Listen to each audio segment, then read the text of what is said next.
ಶ್ರೀಕೃಷ್ಣಾಯ ನಮಃ. ಶ್ರೀ ಗುರುಭ್ಯೋ ನಮಃ. ಪೂಜ್ಯಾಯ ರಾಘವೇಂದ್ರಾಯ ಸತ್ಯಧರ್ಮರತಾಯ ಚ ಭಜತಾಂ ಕಲ್ಪವೃಕ್ಷಾಯ ನಮತಾಂ ಕಾಮಧೇನವೇ.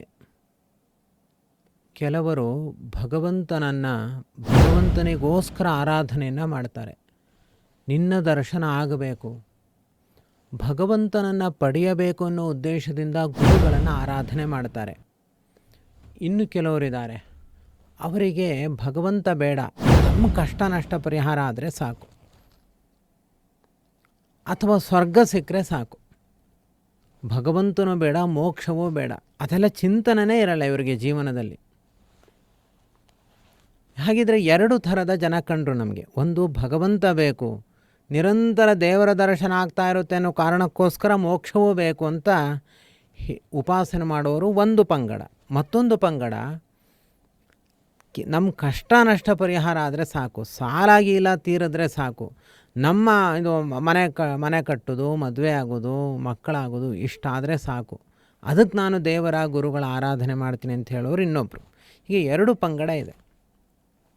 ದೇವರು ಈಗ ಯಾರಿಗೆ ಒಲಿತಾನೆ ಅಂತ ಪ್ರಶ್ನೆ. ಈ ಪ್ರಶ್ನೆಗೆ ಉತ್ತರ ದೇವರೇ ಹೇಳ್ತಾನೆ. ನೋಡಿ, ದೇವರು ಮಾತನಾಡ್ತಾನೆ ನಮ್ಮ ಜೊತೆಗೆ. ಅವನೇ ಹೇಳಿದ ಮಾತು, ನಮ್ಮ ಮಾತಲ್ಲ ಇದು. ಇದನ್ನು ರಾಯರು ತುಂಬ ಇಷ್ಟಪಟ್ಟು ಚೆನ್ನಾಗಿ ವ್ಯಾಖ್ಯಾನ ಮಾಡ್ತಾರೆ ಗುರುರಾಯರು. ಯೇ ಯಥಾ ಮಾಂ ಪ್ರಪದ್ಯಂತೆ ತಾಂ ತಥೈವ ಭಜಾಮ್ಯಹಂ ಮಮ ವರ್ತಮಾನುವರ್ತಂತೆ ಮನುಷ್ಯಾಃ ಪಾರ್ಥ ಸರ್ವಶಃ. ಇಬ್ಬರಿಗೂ ನಾನು ಫಲವನ್ನು ಕೊಡ್ತೀನಿ, ಇಬ್ಬರಿಗೂ ಅನುಗ್ರಹ ಮಾಡ್ತೀನಿ ಅಂತಾನೆ ದೇವರು. ನಾನೇ ಬೇಕು ಅಂತ ಹೇಳೋರಿಗೂ ನಾನು ಅನುಗ್ರಹ ಮಾಡ್ತೀನಿ, ನಾನು ಬೇಡ ಅವರಿಗೆ ಮನೆ ಮಠಗಳೇ ಬೇಕು ಅನ್ನೋರಿಗೂ ನಾನು ಅನುಗ್ರಹ ಮಾಡ್ತೀನಿ, ಇಬ್ಬರಿಗೂ ಅನುಗ್ರಹ ಮಾಡ್ತೀನಿ. ಯಾಕೆ ಅಂದರೆ ಇವನಿನ್ನೂ ಕೆಳ ಹಂತದಲ್ಲಿದ್ದಾನೆ. ಒಂದಲ್ಲ ಒಂದು ದಿನ ನಾನು ಮಾತ್ರ ಬೇಕು ಅಂತ ಇವನಿಗೆ ಅನಿಸುತ್ತೆ. ಈಗ ಅವನಿಗೆ ನಾನು ಬೇಡ ಅಂತ ಅನಿಸಿರ್ಬೋದು, ಆದರೆ ಅವನಿಗೆ ನನ್ನಿಂದ ಫಲ ತಿಂದು ತಿಂದು ಕೊನೆಗೆ ನಾನೇ ಬೇಕು ಅಂತ ಅನಿಸುವಂತಹ ಸಾಧ್ಯತೆ ಇದೆ. ಆದರೆ ನಾನು ಇಬ್ಬರಿಗೂ ಫಲವನ್ನು ಕೊಡ್ತೀನಿ ಅಂತ ಒಂದು. ಮತ್ತೊಂದು, ಇಲ್ಲ ಅವರಿಗೆ ಯಾವತ್ತೂ ನಾನು ಬೇಡ, ಅವರಿಗೆ ಜನ್ಮ ಜನ್ಮದಲ್ಲೂ ಅವರ ಸ್ವಾರ್ಥವೇ ಅವರಿಗೆ ಬೇಕು ಅಂತ ಇದ್ದರೆ ಅವರ ಭಜನೆಯನ್ನು, ಅವರ ಸೇವೆಯನ್ನು ನಾನು ಮಾಡ್ತೀನಿ. ಸೇವೆ ಮಾಡೋದು ಅಂದರೆ ಅಡಿಯಾಳಾಗಿ ಸೇವೆ ಮಾಡೋದು ಅಲ್ಲ, ಅವರಿಗೆ ಬೇಕಾದ್ದನ್ನು ನಾನು ಕೊಡ್ತೀನಿ, ಅವರಿಗೆ ಎಷ್ಟು ಸ್ವಾರ್ಥವೋ ಅದನ್ನು ನಾನು ಪೂರೈಸ್ತೇನೆ ಎಂಬುದಾಗಿ ಕೃಷ್ಣ ಹೇಳ್ತಾನೆ. ಅಂದರೆ ಅವರಿಗೆ ಮೋಕ್ಷವನ್ನು ಕೊಡಲ್ಲ, ಅವ್ರಿಗೇನು ಬೇಕೋ ಅದನ್ನು ಕೊಟ್ಟು ಕಳಿಸ್ತೀನಿ, ದೂರನೇ ಅವರನ್ನು ಇಟ್ಬಿಡ್ತೀನಿ ಅಂತ ಅರ್ಥ. ತ್ರೈವಿಧ್ಯರನ್ನು ಅಂದರೆ ಐಹಿಕ ಸುಖವನ್ನು ಕೇಳುವವರನ್ನು. ಸ್ವಲ್ಪ ಅಪಾಯ ಇದೆ ಈ ಮಾತಿನಲ್ಲಿ. ಕೃಷ್ಣ ಪರಮಾತ್ಮ ಒಂದು ಹಂತದಲ್ಲಿ ನಮ್ಮ ಮೇಲೆ ಕಾರುಣ್ಯವನ್ನೇ ತೋರಿಸ್ತಾನೆ. ನಾವು ಪುನಃ ಪುನಃ ಗುರುಗಳ ಬಳಿ, ದೇವರ ಬಳಿ ಹೋಗಿ ನಮ್ಮ ಸ್ವಾರ್ಥವನ್ನೇ ಕೇಳ್ತಾ ಇದ್ದರೆ ಕೊನೆಗೆ ಬಿಟ್ಟುಬಿಡ್ತಾರೆ ಅವರು. ಇದನ್ನು ನಾವು ಅರ್ಥ ಮಾಡಿಕೊಂಡು ನಮಗೆ ಅನೇಕ ಅಪೇಕ್ಷೆಗಳನ್ನು ಗುರುರಾಯರು ಈಡೇರಿಸ್ತಿದ್ದಾರೆ. ನಾವು ಅಷ್ಟರಲ್ಲೇ ಇದ್ದರೆ ನಮ್ಮನ್ನು ದೂರವೇ ಇಟ್ಟು ಬಿಡ್ತಾರೆ. ಆದ್ದರಿಂದ ನಮ್ಮರ ಹತ್ತಿರ ಹೋಗಬೇಕು, ನೀವು ನನಗೆ ಬೇಕು ಅಂತ ಕೇಳಬೇಕು. ಇವತ್ತಿನ ದಿನ ಒಬ್ಬರು ಒಳ್ಳೆ ಭಜನೆಯಲ್ಲಿ ತತ್ಪರರಾಗಿರುವಂಥವರು ಪ್ರಮೀಳಾ ವಿ ಅಂತ, ಚಿತ್ರದುರ್ಗದವರು. ಇವರು ಕಲಿಯುಗದಲ್ಲಿ ಭಜನೆಗೆ, ಹರಿಭಜನೆಗೆ ಬಹಳ ಬೆಲೆ, ನಿಮಗೆಲ್ಲರಿಗೂ ಗೊತ್ತಿದೆ. ನೂರಾರು ಜನರನ್ನು ಸೇರಿಸಿ ಭಜನೆ ಮಾಡೋದು, ಕೋಆರ್ಡಿನೇಟ್ ಮಾಡೋದು, ಇದೇ ಇವರ ಹುದ್ದೆ, ಇದೇ ಇವರ ಕೆಲಸ. ದುಡ್ಡಿಗೋಸ್ಕರ ಮಾಡ್ತಾ ಇರೋದಲ್ಲ, ಸೇವೆ, ಭಜನೆ. ತಾವು ಹರಿನಾಮವನ್ನು ಹೇಳಿ ಎಲ್ಲರ ಬಾಯಿಂದಲೂ ಕೂಡ ಹರಿನಾಮವನ್ನು ಮಾಡಿಸೋದು, ನೂರಾರು ಜನರ ಬಾಯಿಯಲ್ಲಿ. ಇವರು ರಾಯರ ನಾಮಲೇಖನವನ್ನು ಮಾಡಿದ್ದು ಯಾಕೆ ಅಂದರೆ, ಇನ್ನಷ್ಟು ಭಜನೆಗಳು ನನ್ನಿಂದ ಅಭಿವೃದ್ಧಿಯಾಗಲಿ ಅಂತ. ರಾಯರು ಹಾಗೆ ಅನುಗ್ರಹ ಮಾಡಿದ್ರು. 10 ವರ್ಷದ ಸಾಧನೆಯನ್ನು ಇವರಿಗೆ 2 ತಿಂಗಳಲ್ಲಿ ರಾಯರ ನಾಮಲೇಖನ ಮಾಡುವಾಗ ಮಾಡಿಸಿದ್ದಾರೆ. ಅದನ್ನು ಅವರೇ ಹೇಳ್ತಾರೆ ಸ್ವತಃ. ಮತ್ತು ಇವರಿಗೆ ದೈಹಿಕವಾದ ಅನೇಕ ಸಮಸ್ಯೆಗಳು ಕೂಡ ಪರಿಹಾರ ಆಗಿದೆ. ಈಗ ಅವ್ರು ಏನು ಹೇಳ್ತಾರೆ ಅವರ ಬಾಯಿಂದಲೇ ಕೇಳೋಣ ಬನ್ನಿ. ಮೊದಲು ವೆಂಕಟೇಶಾಚಾರ್ಯರಿಗೆ ನಮಿಸುತ್ತಾ ಈ ಲೇಖನವನ್ನು ಬರೀಲಿಕ್ಕೆ ನನಗೆ ಶಕ್ತಿ ಕೊಟ್ಟಂತ ಶ್ರೀ ರಾಘವೇಂದ್ರ ರಾಯರಿಗೆ ನಮಸ್ಕಾರ ಮಾಡ್ತಾ ನನ್ನ ಅನುಭವಗಳನ್ನ ಹೇಳ್ಕೊಳ್ತೇನೆ. ನಾನು ಏಕಾದಶಿ ಹಬ್ಬದಲ್ಲಿ ನೋಡಿದೆ, ಯೂಟ್ಯೂಬ್ ಅಲ್ಲಿ ನೋಡಿದಾಗ ನನಗೂ ಬರೆಯೋಣ ಅಂತ ಇಚ್ಛೆ ಆಯ್ತು. ನಾನು ಏಕಾದಶಿ ಹಬ್ಬದಲ್ಲಿ ಶುರು ಮಾಡಿದವಳು ವಿಜಯದಶಮಿ ಹಬ್ಬದಲ್ಲಿ ಮುಕ್ತಾಯಗೊಳಿಸಿದೆ. ನಾನು ಮೊದಲು ಬರೀಲಿಕ್ಕೆ ಪ್ರಾರಂಭ ಮಾಡಿದಾಗ ನನಗೆ ತುಂಬಾ ಕೈ ನೋವು, ಬೆನ್ನೋವು ಎಲ್ಲ ಬಂತು. ಹೇಗಪ್ಪ ಬರೆಯೋದು ಅನ್ನೋ ಆಲೋಚನೆ ಬಂತು. ಬರಿತಾ ಬರಿತಾ ಎಲ್ಲಾ ನೋವುಗಳು ಹೋದ್ವು. ಅದ್ರ ಜೊತೆಗೆ ನನಗೆ ತುಂಬಾ ತಲೆ ಸುತ್ತಿತ್ತು, ತುಂಬಾ ನೆಗೆಟಿವ್ ಆಲೋಚನೆಗಳು ಬರ್ತಾ ಇದ್ವು. ಒಂಥರ ಭಯ ಇತ್ತು. ಒಂದು ಸುಮಾರು 20-25 ವರ್ಷದಿಂದ ನನ್ಗೆ ಯಾವಾಗ್ಲೂ ತುಂಬಾ ಭಯ ಆಗೋದು.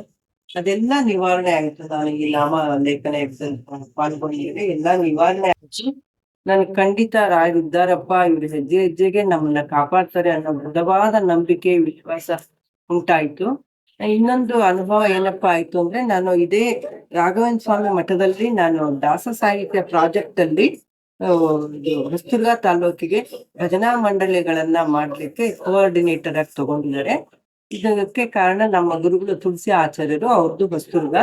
ಅವ್ರು 10 ವರ್ಷದ ಹಿಂದೆ ನನ್ನನ್ನ ಕೋಆರ್ಡಿನೇಟರ್ ಆಗಿ ತಗೊಂಡ್ರು. 10 ವರ್ಷಕ್ಕೆ ನಾನು 10 ಭಜನಾ ಮಂಡಳಿಯನ್ನು ಮಾತ್ರ ಮಾಡಿದ್ದೆ. ಆದ್ರೆ ನಾನು ಶ್ರೀ ರಾಘವೇಂದ್ರ ನಾಮಲೇಖನ ಯಜ್ಞದಲ್ಲಿ ಪಾಲ್ಗೊಂಡಾಗ 2 ತಿಂಗಳೊಳಗಾಗಿ 5 ಸಂಘ ಮಾಡಿದೆ. ಎಲ್ಲಾ ಸಂಘದವ್ರು ಮೇಲೆ ಫೋನ್ ಮಾಡಿ, ಬನ್ನಿ ಮೇಡಮ್, ನಮ್ಗೆ ಭಜನೆ ಹೇಳ್ಕೊಡಿ, ನಮ್ಗೆ ಸಂಘ ಮಾಡ್ತೀರಿ ಅಂತ ಕೇಳ್ತಾ ಇದ್ರು.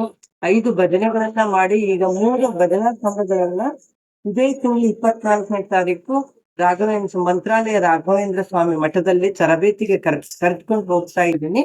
ಇಂಥ ಒಂದು ಮಹಾಭಾಗ್ಯ ನನಗೆ ದೊರೀತು. ಇದರಿಂದ ನಮಗೆ ಏನಪ್ಪಾ ಅಂದ್ರೆ, ಹೆಜ್ಜೆ ಹೆಜ್ಜೆಗೂ ರಾಯರು ಕಾಪಾಡ್ತಾರೆ. ಯಾರಿಗೆ ಏನು ಬೇಕೋ ಅದನ್ನ ಕೊಡ್ತಾರೋ ಅನ್ನೋ ಒಂದು ಪೂರ್ಣ ಒಂದು ವಿಶ್ವಾಸ, ನಂಬಿಕೆ ಉಂಟಾಯ್ತು. ನನ್ನ ಭಕ್ತರಲ್ಲಿ ಕೇಳ್ಕೊಳ್ಳೋದು ಏನಪ್ಪಾ ಅಂದ್ರೆ, ಯಾರಿಗೆ ಏನ್ ಕೊಡ್ಬೇಕು ಅನ್ನೋದು ಅವ್ರಿಗೆ ಮಾತ್ರ ಗೊತ್ತು. ನಮ್ಮ ಇಚ್ಛೆಯಂತೆ ಅವರು ನಮ್ಮ ಆಸೆಗಳನ್ನ, ಸಂಕಲ್ಪಗಳನ್ನ ಈಡೇರಿಸ್ತಾ ಇರ್ತಾರೆ. ಎಲ್ಲಾ ಸಮಸ್ಯೆಗಳನ್ನು ಸಹ ಅವರು ಬಗೆಹರಿಸ್ತಾರೆ ಅಂತ ನಂಬಿಕೆ ಉಂಟಾಗಿದೆ. ಎಲ್ಲಾ ಭಕ್ತರು ಈ ನಾಮಲೇಖನವನ್ನು ಬರೆದು ರಾಘವೇಂದ್ರ ಕೃಪಾ ಕಟಾಕ್ಷಕ್ಕೆ ಪಾತ್ರರಾಗಿ ಎಲ್ಲರೂ ಸಂತೋಷವಾಗಿರ್ಲಿ ಅಂತ ಬೇಡ್ಕೊಳ್ತಾ, ಇನ್ನೊಮ್ಮೆ ಮಗದೊಮ್ಮೆ ಶ್ರೀ ವೆಂಕಟಾಚಾರ್ಯರಿಗೆ ಹೃತ್ಪೂರ್ವಕ ನಮಸ್ಕಾರಗಳನ್ನು ಸಲ್ಲಿಸುತ್ತಾ ನನ್ನ ಮಾತನ್ನು ಮುಗಿಸ್ತೇನೆ. ಹರೇ ಶ್ರೀನಿವಾಸ ಗುರೋರಾಗ. ಇಲ್ಲಿಯ ತನಕ ತಾವು ಕೇಳಿದಂತೆ ಪ್ರಮೀಳಾ ಅವರು ಅನೇಕ ಭಜನಾ ಸಂಘಗಳನ್ನು ಸಂಘಟನೆ ಮಾಡುವ ಮೂಲಕವಾಗಿ ಆ ಎಲ್ಲರೂ ಏನು ಭಜನೆಯಲ್ಲಿ ಪಾಲ್ಗೊಂಡು ಪುಣ್ಯ ಸಂಪಾದನೆ ಮಾಡ್ತಾರೆ, ಅದೆಲ್ಲದಕ್ಕೂ ಮುಖ್ಯ ಕಾರಣರು ಇವರಾಗಿದ್ದಾರೆ. ರಾಯರು ಇವರಿಗೆ ಎಂಥ ಸ್ಥಾನವನ್ನು ನೀಡಿದ್ದಾರೆ. ತುಂಬ ವಿಶೇಷ ಸಾಧನೆ, ಗುರುರಾಯರ ಸೇವೆಯನ್ನು ಇವರು ಅಖಂಡವಾಗಿ ಈಗಾಗಲೇ ಎಷ್ಟೋ ವರ್ಷಗಳಿಂದ ಮಾಡ್ತಿದ್ದಾರೆ. ಈಗ ಇದೂ ಕೂಡ ಅದೊಂದು ಅವರ ಅನೇಕ ಸಾಧನೆಗಳಲ್ಲಿ ನಾಮಲೇಖನವೂ ಕೂಡ ಒಂದು. ಇದೇನು ಅವ್ರದ್ದೇನು ದೊಡ್ಡ ಅಂತಲ್ಲ, ಇದಕ್ಕಿಂತ ದೊಡ್ಡ ದೊಡ್ಡ ಸಾಧನೆಗಳನ್ನ ಅವರು ಮಾಡಿದ್ದಾರೆ. ಆದರೆ ಇದನ್ನೂ ಕೂಡ ಅವರು ಶ್ರದ್ಧಾಭಕ್ತಿಗಳಿಂದ ಆಚರಣೆ ಮಾಡಿದ್ದಾರೆ. ಇವರಿಗೆ ಶ್ರೀ ರಾಘವೇಂದ್ರ ಮಂತ್ರ ಮಂದಿರದ ವತಿಯಿಂದ ಶತಸಹಸ್ರ ಶ್ರೀ ರಾಘವೇಂದ್ರ ನಾಮಲೇಖಕಿ ಎಂಬ ಬಿರುದನ್ನು ನಾವು ಇವತ್ತಿನ ದಿವಸ ಪ್ರದಾನ ಮಾಡುತ್ತಿದ್ದೇವೆ. ಇವರಿಗೆ ಗುರುರಾಯರು ಪೂರ್ಣವಾಗಿ ಅನುಗ್ರಹವನ್ನು ಮಾಡಲಿ, ಈಗಾಗಲೇ ಮಾಡಿದ್ದಾರೆ. ಇವರಿಗೂ ಇವರ ಕುಟುಂಬಕ್ಕೂ ರಾಯರ ಅನುಗ್ರಹ ಪೂರ್ಣವಾಗಿ ಇದೆ. ಆದ್ದರಿಂದಲೇ ಇವರಿಂದ ಇಷ್ಟು ಸೇವೆಯನ್ನು ರಾಯರು ತೆಗೆದುಕೊಳ್ತಾನೇ ಇದ್ದಾರೆ. ಇನ್ನಷ್ಟು ಭಜನಾ ಮಂಡಳಿಗಳು ಇವರಿಂದ ಆಗಲಿ, 100 ಭಜನಾ ಮಂಡಳಿಗಳ ಸಂಘಟನೆ ಇವರಿಂದ ನಡೆಯಲಿ, ಆ ಎಲ್ಲ ಪುಣ್ಯ ಇವರಿಗೆ ಬರಲಿ. ಹಾಗೂ ಅಷ್ಟೇ ಅಲ್ಲದೆ ಇನ್ನೂ ಅನೇಕ ಸತ್ಕಾರ್ಯಗಳು ಇವರಿಂದ ನಡೆಯಲಿ. ಅದೆಲ್ಲ ಸೇವೆಯನ್ನು ಇವರು ಗುರು ರಾಘವೇಂದ್ರ ಅಂತ ಗುರುರಾಯರ ಪಾದಗಳಲ್ಲಿ ಸಮರ್ಪಣೆ ಮಾಡುವಂಥ ಸೌಭಾಗ್ಯ ಇವರಿಗೆ ಪ್ರಾಪ್ತವಾಗಲಿ. ಇವರಿಗೂ ಇವರ ಕುಟುಂಬಕ್ಕೂ ರಾಯರ ಅನುಗ್ರಹ ಪೂರ್ಣವಾಗಿ ಹರಿದು ಬರಲಿ ಎಂಬುದಾಗಿ ಹೇಳ್ತಾ, ಸರ್ವಗುಣ ಸಂಪೂರ್ಣ ಸರ್ವದೋಷ ವಿವರ್ಜಿತ ಪ್ರೀಯತಾಂ ಪ್ರೀತೆ ಬಾಲಂ ವಿಷ್ಣುರ್ಮೇ ಪರಮಸ್ವರುತು. ಶ್ರೀಕೃಷ್ಣಾರ್ಪಣಮಸ್ತು. ಶ್ರೀರಾಘವೇಂದ್ರ ಶ್ರೀರಾಘವೇಂದ್ರ ಶ್ರೀರಾಘವೇಂದ್ರ ಶ್ರೀರಾಘವೇಂದ್ರ ಶ್ರೀರಾಘವೇಂದ್ರ ಶ್ರೀರಾಘವೇಂದ್ರ ಶ್ರೀರಾಘವೇಂದ್ರ ಶ್ರೀರಾಘವೇಂದ್ರ ಶ್ರೀರಾಘವೇಂದ್ರ ಶ್ರೀರಾಘವೇಂದ್ರ.